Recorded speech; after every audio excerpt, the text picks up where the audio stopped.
On the iHeartRadio Talk Network. A major development in the Middle East, as CNN says, Gaza's fragile ceasefire was shattered early Tuesday as Israel carried out what it described as extensive strikes on Hamas targets. The deadliest day since November 2023, they say. Israel's attack has killed over 400 people and wounded hundreds more. Now, that's according to Gaza's health ministry, as much as you trust their statistics, but certainly a major attack in what was considered a pause. A ceasefire. Of course, there was a ceasefire in place back in October of 2023 before that deadly attack by Hamas. Natasha Hausdorff is a barrister and expert commentator on international law, including the law of armed conflict, foreign affairs, and national security policy, holds law degrees from Oxford and Tel Aviv universities, and was a fellow in the National Security Law program at Columbia Law School in New York. Natasha Hausdorff is in Toronto. Good morning. Welcome. Good morning, Jerry. Great to be with you. What's your response to what just happened only hours ago? Well, I think the first thing we need to be clear on is that the numbers coming out of the Hamas-controlled health ministry in Gaza cannot in any way be relied upon. They've been shown to be entirely false throughout the last 17 months. And as we see the media repeating essentially Hamas propaganda from Gaza, I think we're envisaging a very dangerous situation which has continued to encourage Hamas, unfortunately, since its deadly attacks of the 7th of October 2023, so much so that Hamas, the terrorist organization, refused every proposal that was put forward by the Americans for this stage 2 of the proposed ceasefire. And that's ultimately when this ceasefire came to an end, because of Hamas's refusal to release the 59 hostages that it still holds nearly 18 months later in the Gaza Strip. And the renewed strikes by Israel have also reportedly come on the back of new plans by Hamas to carry out similar incursions into Israel once again. Clearly, they've used the ceasefire that's been in place to rearm, to restock and recruit further terrorist operatives. And this is Israel's ability to defend itself that's on the line here. Well, Israel has defended itself from forever, so to speak, or the Jews have in various entities, and certainly as a nation, they are a strong military.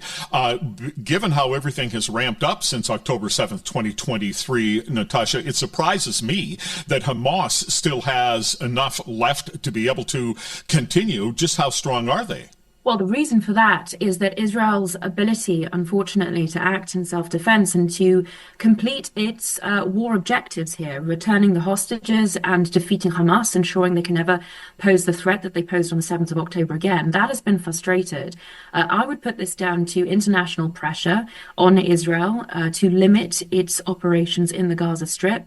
And unfortunately, this has dragged this conflict out. It has propagated Hamas terrorism. It has also perpetuated the suffering, we need to understand, of the Palestinian civilians caught up in this, used as human shields by Hamas. Hamas's main aim here is to survive. And everything that it is doing, the propaganda that is coming out of the Gaza Strip, which unfortunately the international media is simply repeating, that is all geared towards Hamas seeking to ensure its survival. And Israel, so many commentators, Israeli spokespeople too, have been talking about, the IDF really fighting with both hands tied behind its back. Certainly under the previous American administration, there were many restrictions in place, both in terms of the rhetoric coming out of the administration, but also in terms of the arms supply. That now seems to have shifted, and I think we can only hope for the betterment of the situation, but for both Palestinians and Israelis, that on this occasion, Hamas will not be permitted to drag out this conflict and to seek to secure its own survival. For the future of the Palestinians in Gaza, this has to end with Hamas being destroyed. Natasha Hausdorff is with me. She's an expert commentator on international law, including the law of armed conflict, foreign affairs, and national security policy. Natasha, this might be a bit of an aside, but the term the law of armed conflict always strikes me as an oxymoron because war itself is a complete breakdown in law and diplomacy. Well, you'd think so, except that civilized nations have come together to seek to regulate this most chaotic of circumstances. And the law of armed conflict, for the most part, follows logic and follows the main objective of minimizing civilian casualties as much as possible. I was on the ground in Gaza in September with a military expert panel, generals, colonels, majors from 6 NATO states, and we were there with a mind to understand Israel's approach approach to the conflict against Hamas and other Palestinian terrorist groups, and its application of the laws of war, the law of armed conflict, in this unprecedented situation of urban armed conflict, where Hamas is using not just civilians as human shields, but also infrastructure, every school, mosque, hospital that has been used for terror purposes as rocket launch pads or command and control centers. These are military targets as a result of Hamas's use of them. And the conclusions that were drawn across the board by these military and legal experts have been that Israel is uniquely here going above and beyond the requirements of the law of armed conflict in the warnings that it provides to civilians, in the precision targeting of Hamas terrorist infrastructure, and in its proportionality analysis. And in fact, the countries that Israel has shared pretty sensitive intelligence with as to its targeting and proportionality in terms of the strikes it has undertaken against the terrorists, those countries, including the US, including the UK, have consistently stated that they are not concerned that Israel is in violation of the international humanitarian law as regards targeting and proportionality. And in fact, military experts have consistently been saying that Israel is setting a standard that Canada, the UK, the US would really struggle to follow if it was faced with fighting terrorist forces in similar circumstances. Well, certainly when you bring up the issue of limiting as much as possible civilian damage in something like this, everybody tries to do that except Hamas. I mean, I find it distressing, maybe you're not surprised, that I hear from people listening to my show, Natasha, who are pro-Hamas, they're anti-Israel, and they don't seem to get the concept that not only does Hamas not care about the collateral damage of civilians, they actively use civilians almost as a weapon, as a shield, and if they die, oh well. That's absolutely right. And the real tragedy of the situation is that Palestinian civilians are being, first of all, used by Hamas as human shields, that the casualty count that Hamas is seeking to escalate as much as possible, despite Israel's efforts to prevent civilian casualties, is then also artificially inflated by Hamas reports to the international media. But also, what is not being reported, apart from brave voices on the ground in Gaza, the Hamas is shooting their own civilians when these civilians seek to flee according to Israeli evacuation proposals, or when they seek to access the international aid that Israel has facilitated into the Gaza Strip across the entirety of this conflict. Hamas has been shooting civilians that are seeking to access that aid.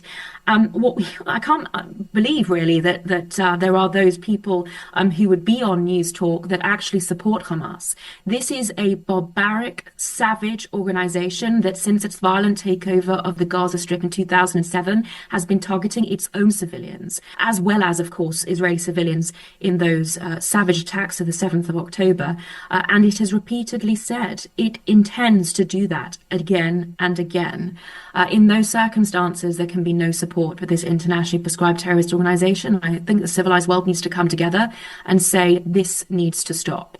Well, unfortunately, we're not coming together in that regard, I think. And, I'm getting text messages as you and I are talking from people who are just active supporters of Gaza and of Hamas. And if they have some distress over the civilians who are killed, that's totally understandable. But, I'm getting things as much as it's a new low on my part to have you on here just apologizing for Israel. And just so you know, I just write back, shame on you. Right. If there are people who actually care about the civilians in Gaza, I would expect them to be calling on the international community to destroy Hamas, but also on Egypt to comply with its obligations under, international conventions like the African Union Convention on Refugees that Egypt is a signatory to, that it ratified in 1980, whereby it is obligated to facilitate the safe passage of civilians fleeing civil disorder. This idea that these Palestinian civilians are being used as pawns in the ongoing war around the Arab world against Israel, and as an impediment, essentially, to Israel being able to destroy Hamas and create a better future for the civilians in Gaza, as well as the civilians in the south of Israel that were subject to those barbaric atrocities on the 7th of October. That is the real difficulty here. And those supporters of Hamas, as I say, are enemies not just of Israel, but of the civilized world as a whole. Because let's not forget, Hamas is an Iranian proxy here. and together with Hezbollah and other terrorist organizations around the world, they are seeking to take our way of life away from us. This is not just Israel's fight. This is the fight of every civilized Canadian, every civilized Brit, American, European. And Israel is fighting our war for us. It deserves our ongoing support in every respect to do so.